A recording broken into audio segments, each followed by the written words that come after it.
watch, like, share, and subscribe. Olympian artistic gymnast Danusia Francis is now home recuperating after performing at the 2020 Tokyo held games. The 27-year-old injured her left knee but competed nevertheless, although not 100%. We caught up with Miss Francis. Speaking to Olympian artistic gymnast Danusia Francis, a special good day to you. How are you doing?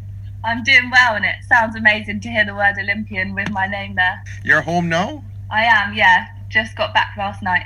How was that experience for you? So much happened in such a short time. I went out there with just a tiny tweak in my knee and expecting to do all of the events. And then as the week progressed and the injury worsened, kind of finding out 2 days before the competition that I'd torn my ACL, felt like my world was crumbling before me, as I've just been chasing this dream for so long.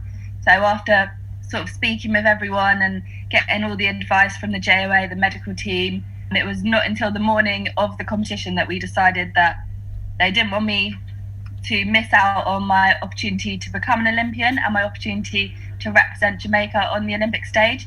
And so I was able to get a score on the board, not a very high one, to become an Olympian, to show the world that Jamaica's here in gymnastics. 3.033 or something like that? Yeah. Hearing the news about the torn ACL, how did you take it though? Was it devastating? Did you cry? What happened? Yeah, it was just complete shock. I'd seen the doctor's notes and I'd seen the words sprained tendon, and that's kind of what I thought was going to be the outcome. That was kind of his pre-notes before the MRI, and I was kind of going to be happy to compete on something that was just a minor injury like that. Then to hear those words, I was just in utter shock, because the pain to me wasn't as bad as what I'd witnessed when I've seen other people do their ACLs. But kind of once you hear those words and you realise what you've actually done, I think then I realised a lot of adrenaline and stuff was probably covering some of the pain. What actually happened? I think the proper tearing of the ACL was, we have something called podium training in gymnastics, which is where you get to prepare and train in the actual arena. So this was 2 days before the competition. So in the morning of that podium training, we were in the warm-up hall, and my coach had been spotting me, so helping me with my landing. And so that day my knee was feeling good, so he said, "Shall I spot you?" And I said, "No, I think I'm good."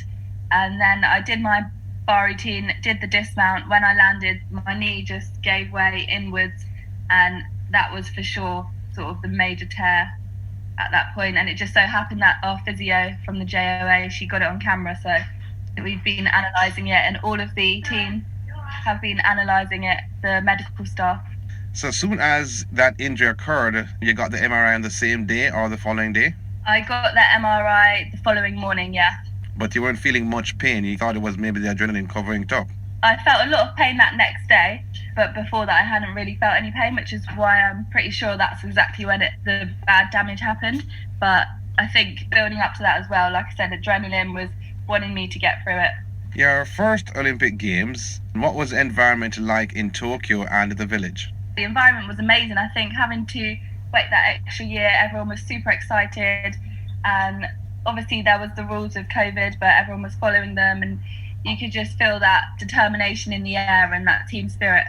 Is it true about the cardboard bed? Yeah, it is true. It was made of cardboard, but it was very strong and it was comfortable enough. Comfortable enough? Yeah.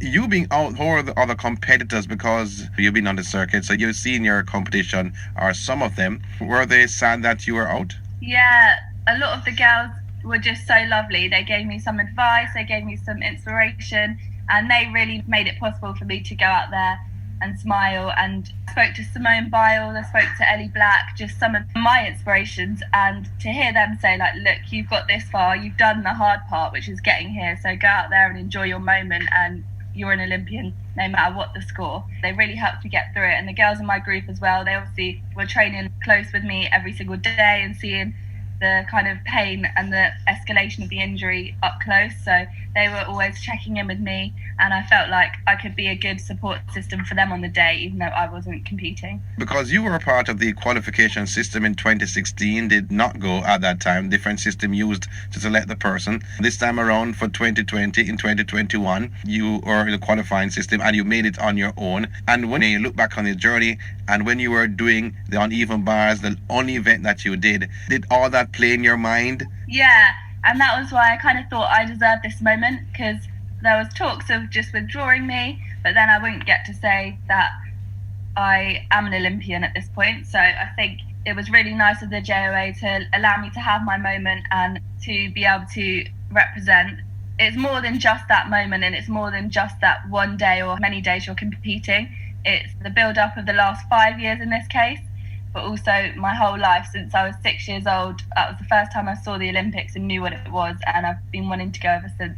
What happens next? So I'm just weighing up all my options for surgery, and then once the surgery's done, I'll be religiously rehabbing my knee and getting it back to full strength, and then looking forward to Commonwealth Games, hopefully. Difficult journey to make though, and you did make the journey. Forget about the score though, to be honest.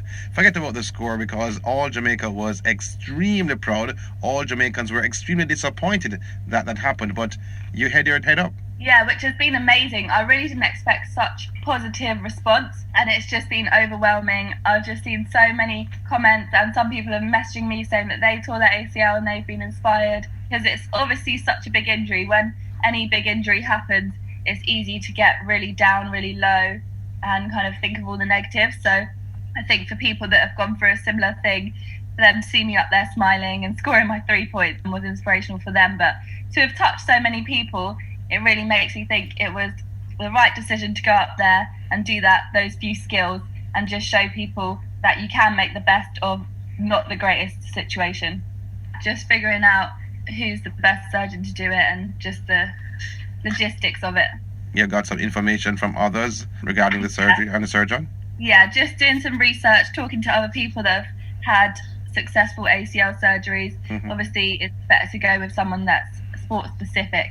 Danusia Francis, you are an Olympian, you're a Jamaican Olympian, and we are extremely proud of what you did and leading up to the Olympic Games. And I'm proud of what you did. You showed true heart, lion heart, you may call it, of what you did, just doing one event, but it was good enough to see you there. Thank you so much, and just thank you to everyone who's left a kind message. It really means the world to me. Olympian Danusia Francis. Watch, like, share, and subscribe.